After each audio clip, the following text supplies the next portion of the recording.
Hello friends. अभी मैं आपसे एक पॉइंट डिस्कशन करना चाह रहा हूँ जो अभी एमएसएमई में इम्प्लीमेंट हुआ है।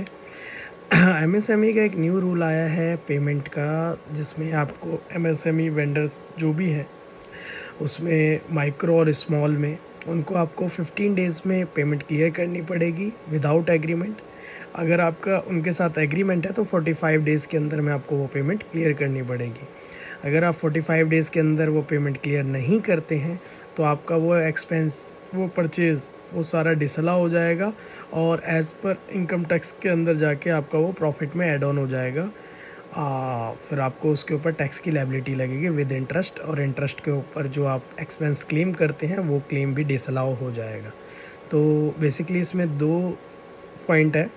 पहला पॉइंट तो ये है कि आपको एक सीट बनानी पड़ेगी जिसमें आपको ये मेंशन करना पड़ेगा कि कौन कौन से वेंडर जिनके साथ आप डील कर रहे हैं वो एमएसएमई में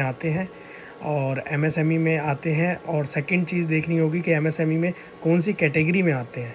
एमएसएमई की बेसिकली 3 कैटेगरी हैं, माइक्रो, स्मॉल और मीडियम। तो माइक्रो और स्मॉल पे 100% एप्लीकेबल है और मीडियम पे भी ये एप्लीकेबल है नहीं। तो आपको ये 2 कैटेगरी को लेना पड़ेगा। सेकंड कॉल ये देखना है कि वो मैन्युफैक्चरिंग यूनिट है या फिर सर्विस प्रोवाइडर है। ट्रेडर के ऊपर अभी ये एग्जेम्प्ट है। ट्रेडर के ऊपर ये गवर्नमेंट का कोई ऐसा सर्कुलर आया नहीं है कि किसी ट्रेडर कंपनी के ऊपर ये 45 डेज़ का ये रूल एप्लीकेबल हो। सेक्शन, अगर आपको सेक्शन जानना हो तो सेक्शन इसका है सेक्शन 43B इनकम टैक्स के एक्ट में। तो 43 एमएसएमई में जो है और सब सेक्शन H में जाके इसका सर्कुलर आया है। तो इसको आप कृपया वो करके मतलब अपने रूटीन में लिख के अपना नोट डाउन कीजिए। और इसका पूरा इम्पैक्ट जो आएगा वो फरवरी एंड मार्च के मंथ में आएगा, क्योंकि इस टाइम पे आपका फाइनेंशियल ईयर चेंज हो जाएगा। तो जो भी फाइनेंशियल ईयर चेंज होते टाइम में आपको ये देखना पड़ेगा कि अगर आपने 31 मार्च तक 15 फरवरी तक के बिल अगर क्लियर नहीं किए हैं तो वो सारा डिसअलाउ हो जाएगा और जब आप पेमेंट करेंगे तब वो अलाउ होगा।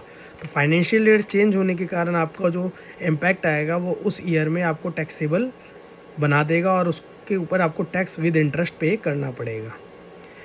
ओके। और इसके रिगार्डिंग में और अगर और कोई वीडियो चाहिए होगी तो आप मुझे कमेंट कीजिएगा, मैं और आगे डिटेल में ब्रीफ कर दूँगा। Thank you.